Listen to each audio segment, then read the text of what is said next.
সুপ্রিয় দর্শক, আসসালামু আলাইকুম। আমাদের দেশে এখন চলছে তীব্র তাপদাহ। এই তীব্র তাপদাহ থেকে বাঁচতে এবং আপনার ঘরকে ঠান্ডা এবং নির্মল করতে আপনি আপনার ঘরে লাগাতে পারেন এই যে স্ন্যাক যে প্ল্যান্টটা দেখতে পাচ্ছেন, এই স্ন্যাক প্ল্যান্টটি। এই স্ন্যাক প্ল্যান্টটি 24 আওয়ার্স আপনার ঘরকে অক্সিজেন সরবরাহ করে থাকে এবং কার্বন ডাই অক্সাইড সেটা কি সে গ্রহণ করে থাকে। দেখতে সুন্দর এবং খুবই আকর্ষণীয় যে গাছটি আমাদের দেশে পাওয়া যায়, এটি স্ন্যাক নামে সবাই পরিচিত।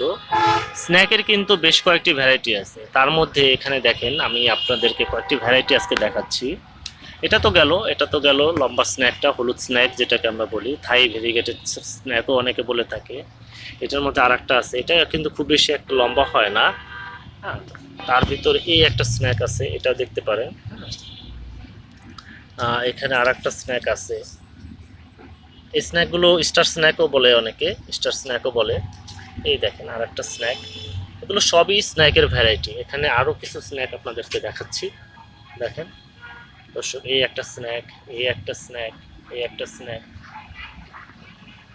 যারা এই ধরনের স্ন্যাক গাছ আপনাদের ঘরে বা সৌন্দর্য বৃদ্ধির জন্য নিতে চান, তারা আমাদের সাথে যোগাযোগ করতে পারেন। তারা আমাদের কাছ থেকে আপনারা আমাদের কাছ থেকে এই যে দেখেন দর্শক, এইভাবে যদি আপনার স্ন্যাক গাছগুলোকে আপনার একটা সুন্দর একটা টবে, প্লাস্টিকের একটা টবে সেট করেন, তাহলে খুব সুন্দর লাগে। আপনার বেলকনিতে রাখতে পারেন, বা আপনার বা রুমের যে কর্নারগুলোতে যদি আপনার এই ধরনের স্ন্যাক রেখে দেন, আপনার ঘরের সৌন্দর্য বহুগুণ বৃদ্ধি পাবে। তার সাথে পূর্বে যেটা বললাম যে আপনার ঘরের আপনার অক্সিজেনের যে পরিমাণটা সেটা বৃদ্ধি পাবে এবং ঘরকে শীতল রাখবে। এই গরমে তাপদাহ থেকে বাঁচতে আপনার প্রাকৃতিক নেচার যে আপনার এয়ার কন্ডিশন, সেই এয়ার কন্ডিশন হিসেবে আপনার ঘরে রাখতে পারবেন এই স্নেক প্ল্যান্ট। সবাইকে ধন্যবাদ সবুজের সাথে থাকার জন্য, আমাদের সবুজ অরণ্য নার্সারির সাথে থাকার জন্য।